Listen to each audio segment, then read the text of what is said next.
draftcountdown.com, where he'll have all of the Senior Bowl coverage, and you can check out all of the draft coverage at the all-new draftcountdown.com. And the president of draftcountdown.com is Scott Wright, and he joins us now on the Sports Bash 97.3 ESPN. Welcome back, Scott. How are you? I'm doing excellent. Thanks for having me back. You got it. This is your busy time of the year. It starts this week with the Senior Bowl. And, right before you jumped on, we were, the Eagles a team without Chip Kelly now and Doug Peterson as the quarterback, as the coach. Sam Bradford kind of in flux. I guess quarterback will be a position that Eagle fans might have to pay attention to in this year's draft, including this week at the Senior Bowl. So we'll start there, Scott. Last year talking to you, you liked Jameis Winston a lot. Mariota, we know that was a constant topic of conversation in Philadelphia. But what about this year's quarterback class? Give us some early impressions on this year's class. I don't think we have any quarterback in this class that's quite at that same level as Winston and Mariota. I think both Paxton, Lynch from Memphis and Jared Goff from California are just a notch below that. But I know a lot of people like Jared Goff, and I understand that. I have him as the seventh best player in the draft, but I have Paxton Lynch as the third best player of the draft. I just think he's even on a different level than Goff. I'm a big fan of Paxton Lynch, and I think he's got everything you look for in a quote-unquote franchise quarterback. And people talk about him and say he's raw. He's no more raw than Blake Bortles was a couple of years ago. So, yeah, it might require a little patience. Anytime you take any quarterback coming into the NFL is going to take a little time, much less a junior from Memphis. But Paxton Lynch, he's pretty special. He's built like Joe Flacco, so you're going to hear those comparisons, but he's not Joe Flacco. He's so much more athletic. And I'm not saying he's Michael Vick or anything of that nature. Definitely move around a little bit. He's not just a statue in the pocket. So Paxton Lynch is my number one quarterback. Jared Goff is two. But that's going to kind of be the debate, and then we'll see if Carson Wentz from North Dakota State can work his way into that mix too. Yeah, and he'll play on the North squad this year. The Eagles drafted at 13. If you're looking for a quarterback this year, is 13 a spot? Last year they were too deep to make that trade that many people thought they wanted to get up in Mariota. And then, as you mentioned many times last year, after those two where they were drafting, there was really no quarterback in that spot. What if you're stuck in the 13th spot this year? Is that going to be a good spot to find a quarterback if you want one? I don't think so. I think we're going to see probably a couple go before that, maybe all three of those top quarterbacks, and then there's going to be a drop-off. I think the Cleveland Browns at number 2. I think by all accounts they're going to be going with the quarterback there. It's just a matter of deciding which one they like. But then you have the Dallas Cowboys potentially looking at a quarterback, maybe the San Francisco 49ers, maybe somebody else trades up. So I think Carson Wentz might be the only one who has a chance to be there at 13 of the top 3. And even if he's not, I tell you one thing, though. There's a player beyond the first round this year that I think has as much upside as any non-first-round quarterback since I've been covering the draft. And it's Cardale Jones from Ohio State. I'm still a believer in Cardale Jones. This past year, it didn't go as he had hoped or planned, but I think part of it was they lost their offensive coordinator, Tom Herman, who went to Houston, had great success. And I think they tried to put a square peg into a round hole with Cardale Jones in that offense, and he struggled with it. And that's why J.T. Barrett was more effective when he got in there, whereas when Tom Herman was there, he adjusted the offense around Cardale Jones rather than vice versa. So I'm a big fan of Cardale Jones still. I really believe he's a quarterback who can get beyond the first round that has potential to be a high-level starting quarterback in the NFL, because a year ago, with more experience, he had been in a different situation. Maybe he could have been a top 10 overall pick. But playing at Ohio State, I think, kind of put him behind the 8 ball and didn't allow him to maximize his talent yet. Hey, Scott, you mentioned Carson Wentz. He seems to be the flavor of the week down there. And he's on the North squad, as Mike mentioned. The Cowboys coaching staff is handling that job for the North team, and they're at number 4 overall. Is there a chance we see this kid moving up into a potential top 10 selection? Yeah, I think it's possible. And I'm kind of withholding judgment. I want to see him perform at the Senior Bowl this week. But the thing about Carson Wentz is there's a lot to like about him. He kind of checks all of the boxes. He's got the size, he's got the arm, he's got the intangibles. The one big concern you have about him is the level of competition. So if he can go down to the Senior Bowl this week, and really impress there and show that he belongs, I think the top 10 is well within the realm of possibility. And there's just so many teams in the first round that need help at quarterback, and specifically teams in the middle of the first round that I like to say are in quarterback purgatory, where they have a lot of talent. It's not like the cupboard's empty. They're just deficient at the most important position. I'm talking about a team like the Eagles potentially. Certainly the St. Louis Rams, they're kind of the poster child for that. The Houston Texans, I think one of these teams are going to talk themselves into a quarterback because you're going to have to. Where they're picking, you're not going to get a chance every year. You're not going to get Andrew Luck or Jameis Winston, so you're going to have to roll the dice. You got too good, too quick, and now you can't get the quarterback that you desperately need. But Dallas, when all is said and done, I think they're going to try to help Tony Romo win a championship rather than look to replace him with that 4th overall pick. Now, I think it's smart on their part to look at these quarterbacks because they don't know when they're going to be in position to get a top quarterback prospect again. But at the end of the day, I just have a feeling Jerry Jones is going to try to load up rather than look 2-3 years down the line. Scott, when you talk about the Eagles at 13, and you mentioned the 3 quarterbacks is it possible that all 3 are gone before number 13? And what's your ceiling on a guy like Connor Cook right now from Michigan State, who at one time was a lot more highly regarded? Can he stay in the first round? And how high do you think he could go? No, I don't think Connor Cook's been in the first round for a while. He did not have the senior campaign that people were expecting of him.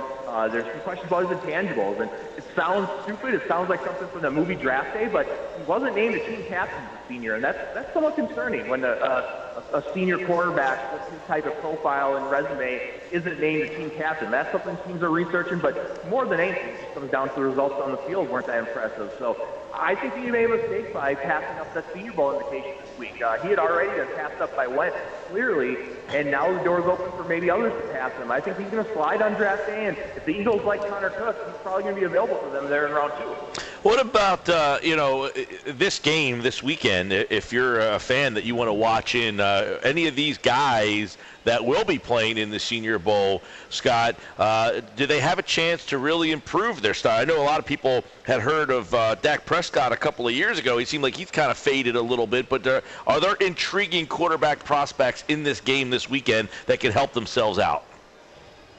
Well, Wentz, obviously. I think Wentz maybe has as much to gain as any quarterback that's playing in the Senior Bowl in recent memory.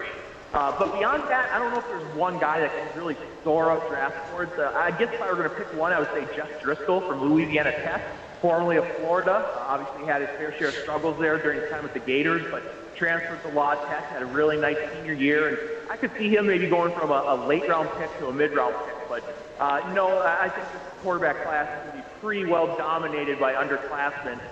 In fact, of my top 6 quarterbacks, I think Connor Cook is the only senior in the group. So this is the year where the quarterback position is going to be dominated by the juniors. All right. Last year we saw 2 running backs, that it looked like the running back came back and made its reappearance into the first round. Do you think that that's a similar possibility this year at that position? Yeah, I think we're going to have a first-round pick, and it's going to be Ezekiel Elliott from Ohio State. We might only have one, though. There's a pretty big drop-off from 1 to 2 at the running back position. In fact, maybe more so than any other position in this entire draft. Now, number 2, I have Derrick Henry from Alabama, who's more of a second-round pick, of course, the Heisman Trophy winner. But Ezekiel Elliott's a heck of a player. He's not quite a special talent on the level of Todd Gurley, who went 10th overall last year, but just a notch below, and really the total package. He's a workhorse runner. He can handle a big workload. He can run inside. He can run outside. He can catch the ball in the backfield. He's a really good blocker. So Ezekiel Elliott's going to be a first-round pick. It's just a matter of how early.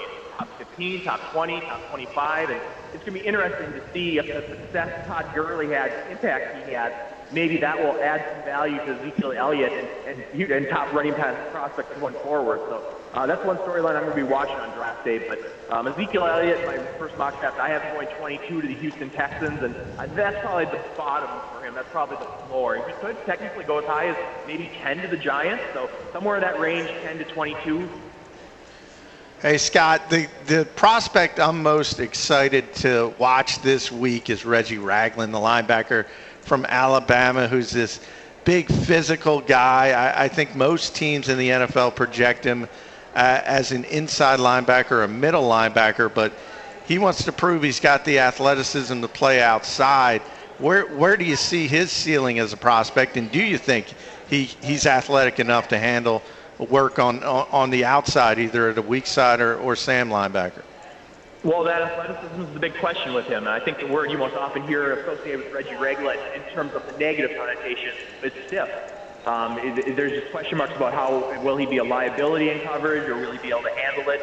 I think by playing a little outside linebacker down at the Senior Bowl this week, he's trying to get maybe work, show off his range, to convince teams that he can play outside and that it's not as big an issue. And the other thing, too, is outside linebackers get drafted higher and get paid more than inside linebackers, so I'm sure that played into it as well. But he came in today at 6'1 1/4", 259 pounds, real thick. I mean, a powerful player, really outstanding playing downhill in the box. He's a great blitzer. There's a lot to like about Reggie Ragland, but I just wonder if he might slip a little further than expected on draft day just because of the position. We've seen so many great inside linebackers drop. For every Kuechly that goes to the top 10, there's a bunch of James Laurinaitis or E.J. Hendersons or D'Amico Ryan. It's just not a value position. So I think Ragland's going to be a first-round pick. I think he's going to probably be somewhere more in the back half unless he really does something unexpected in workouts in terms of the athleticism. Hey, Scott, the last couple of years we've seen wide receiver, a lot of depth in the last 2 or maybe even 3 drafts. That has been a spot that you could really find guys. The Eagles took Aguilar last year. Hasn't worked out for them so far, but what does wide receiver look like heading into the draft season?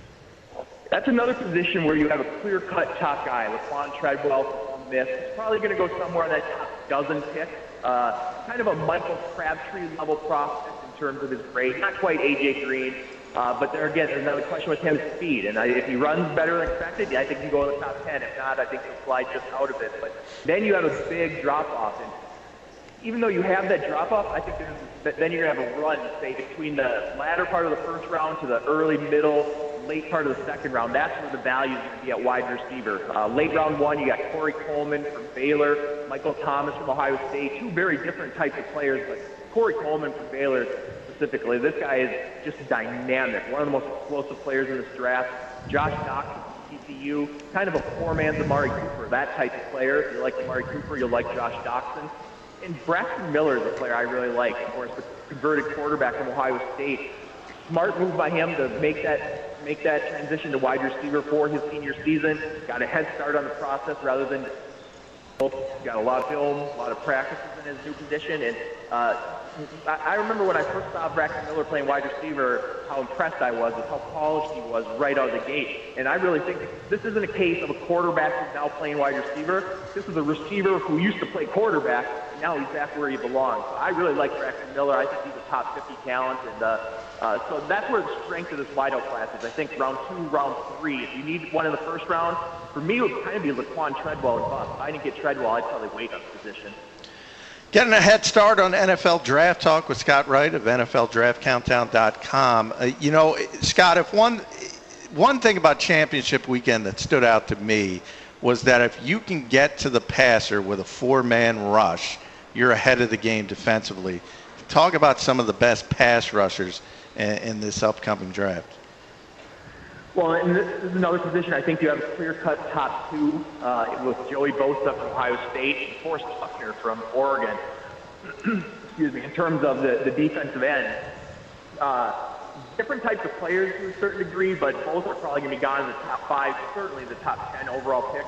Then there's a drop-off. I think that's where it gets interesting, that battle for the 3rd, 4th, 5th spot. For me, I have Emmanuel Ogbah from Oklahoma State as my number 3. Some people have Shaq Lawson from Clemson, who I think might be just a little bit overrated. I think he's the top 10 pick that some people do.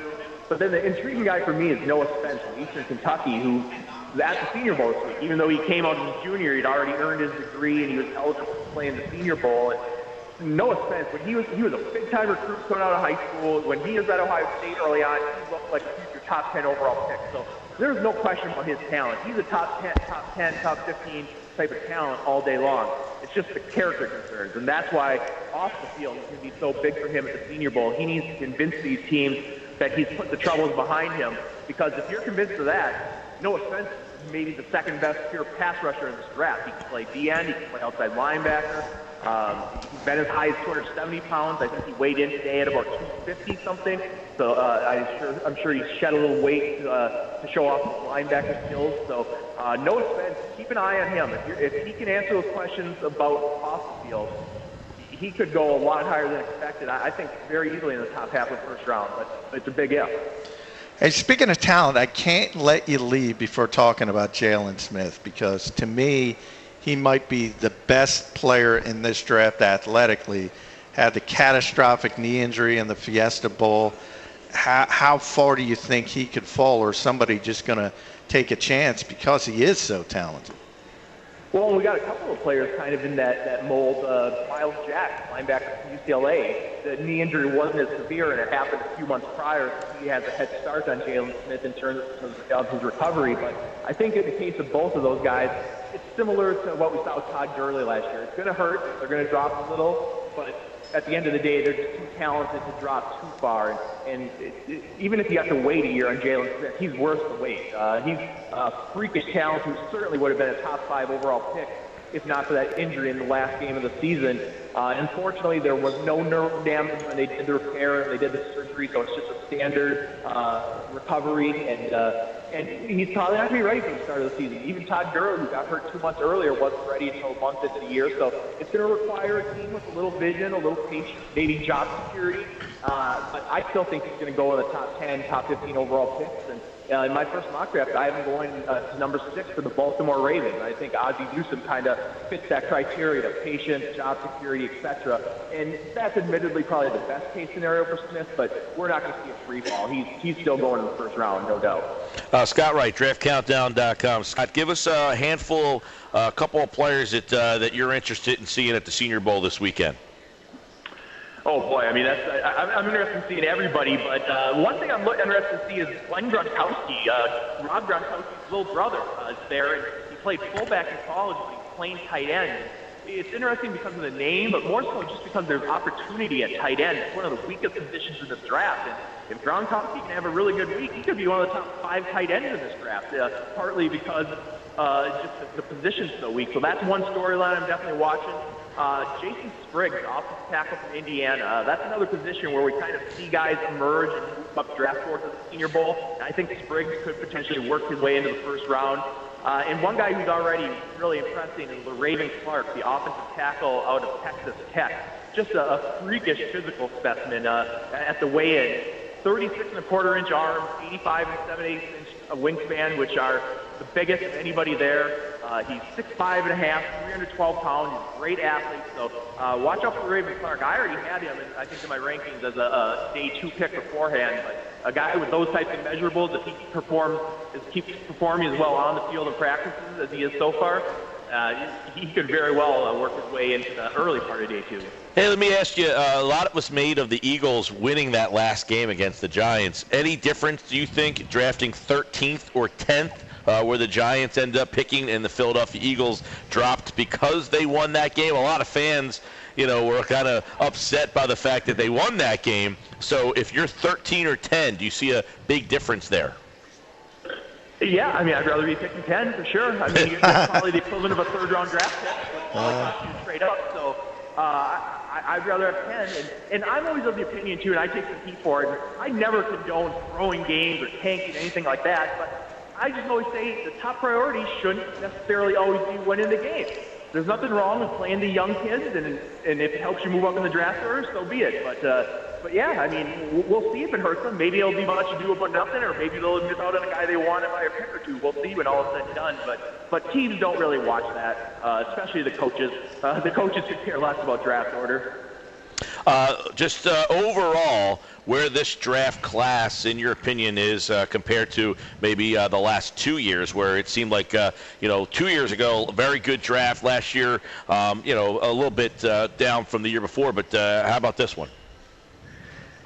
Maybe not quite as top-heavy in terms of the top 5 overall picks this year, but I think a little more depth. I think you go a little further down the line, especially in the first round. And Overall, though, I would say the draft as a whole is down a little bit, especially in the mid-rounds and late rounds. I think the talent drops off a little bit, but it's still early. I mean, we still have months to go here. Sure. There's a reason they call it the pre-draft process. We're doing the All-Stars now. We got the Combine coming up. We got the Pro Day workouts. So lots of information still to be gathered, but as a whole, I would say the draft may be down a little bit from last year. All right, we'll talk to Scott throughout the process. The number one on the list was to get Scott today. And, of course, with the Super Bowl coming up, there's only 2 teams that aren't thinking draft right now, but we always still are. Thinking draft, too. Scott, you got to be ahead. The new and improved draftcountdown.com. Check it out. Thanks, Scott. Thanks so much. Bookmark it.